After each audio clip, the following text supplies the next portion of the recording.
بسم اللہ الرحمن الرحیم اللہم صلی علی محمد وعلی آل محمد کما صلیت علی ابراہیم وعلی آل ابراہیم انک حمید مجید اللہم بارک علی محمد وعلی آل محمد کما بارکت علی ابراہیم وعلی آل ابراہیم انک حمید مجید۔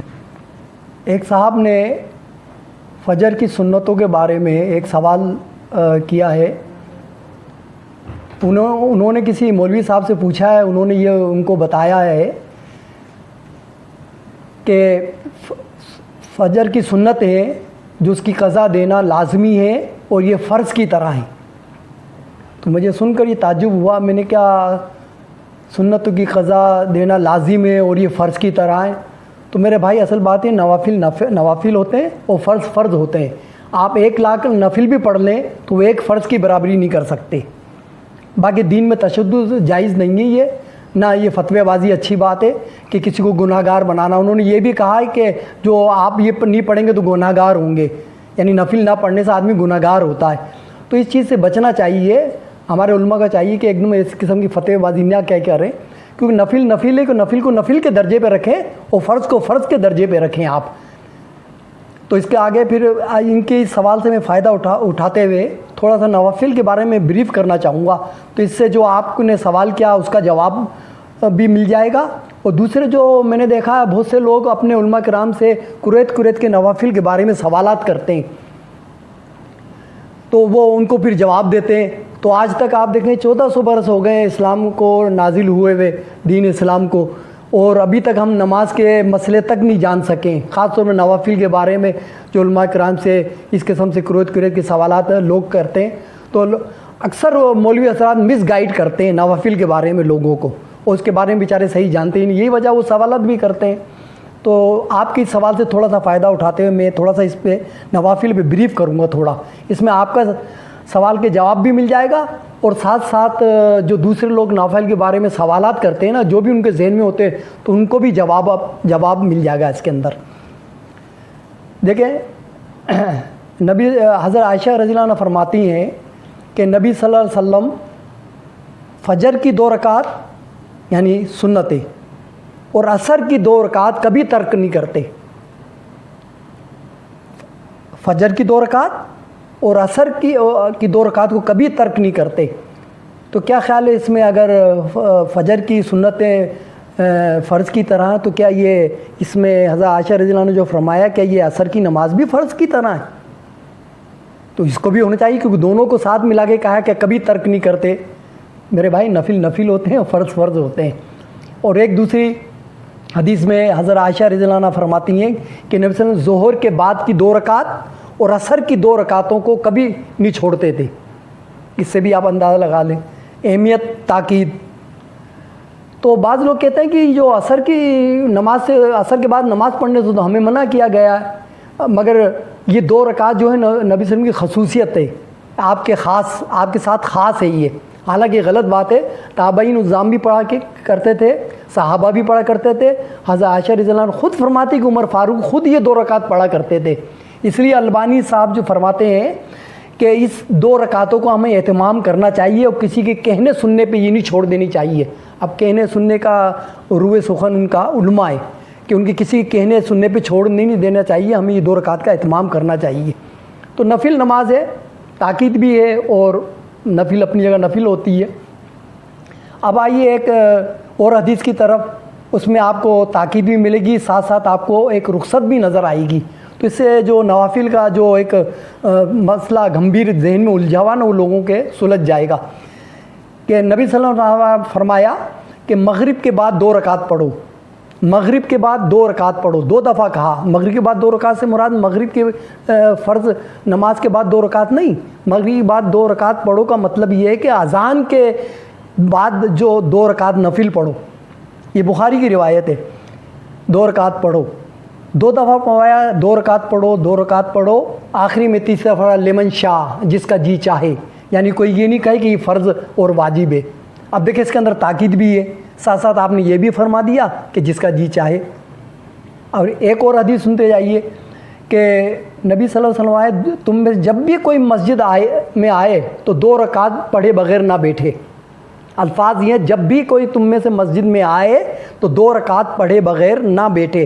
صحابہ کرام اس کا اہتمام کیا کرتے تھے اور اس میں تاکید بھی ہے دیکھیں کتنی ہے. مگر میں آپ کو پھر اس کی رخصت بھی بتاتا چلوں, آپ کو یہ معلوم ہو جائے گا نفل نفل ہوتی ہے, فرض فرض ہوتے ہیں. امام نسائی نے باب قائم کیا ہے رخصت کا, تحت المسجد کی رخصت کا باب قائم کیا اور اس میں حدیث لے کے آئے ہیں. یہی حدیث بخاری میں بھی موجود ہے کہ نبی صلی اللہ علیہ وسلم غزوہ تبوک کے بعد آپ تشریف لائے مسجد, آپ نے 2 رکعت پڑھی اور بیٹھ گئے. آپ کی خاصیت تھی جب بھی آپ سفر میں جاتے تھے, کسی قسم کا سفر ہو, تو جب واپسی میں آتے تو گھر نہیں جاتے تھے, مسجد میں آتے تھے اور 2 رکعت پڑھ کے بیٹھ جاتے تھے تاکہ صحابہ کرام آئیں ملے جلیں. اور کچھ ٹائم سے آپ کو دیکھا نہیں ہے تو آپ کے چہرے کا بھی دیدار ہو جائے اور کچھ سوال جواب جو کچھ پوچھنا پوچھے تو آپ بیٹھ جاتے, تشریف رکھتے ہی اس لیے تو صحابہ آئیں.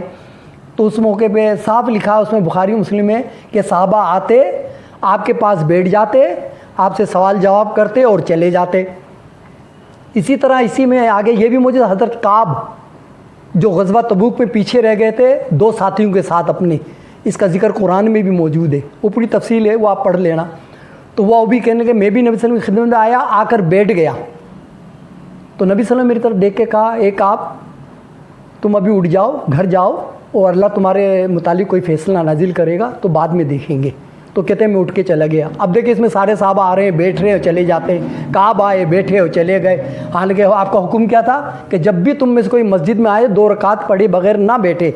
مگر نبی صلی اللہ علیہ وسلم نے کسی کو نہیں کہا کہ تم آ کے میرے پاس بیٹھ گئے اور کسی نے 2 رکعت نہیں پڑھی. تو میرے بھائی نفل نفل ہوتی ہے, فرض فرض ہوتا ہے. تو یہ تھوڑی اس کو سمجھنے کی کوشش کیجیے. اب ایک حدیث میں آپ کو تفصیلاً بتا دیتا ہوں, صحیح ترین حدیث ہے, اس سے نوافل کی اہمیت پہ روشنی پڑے گی.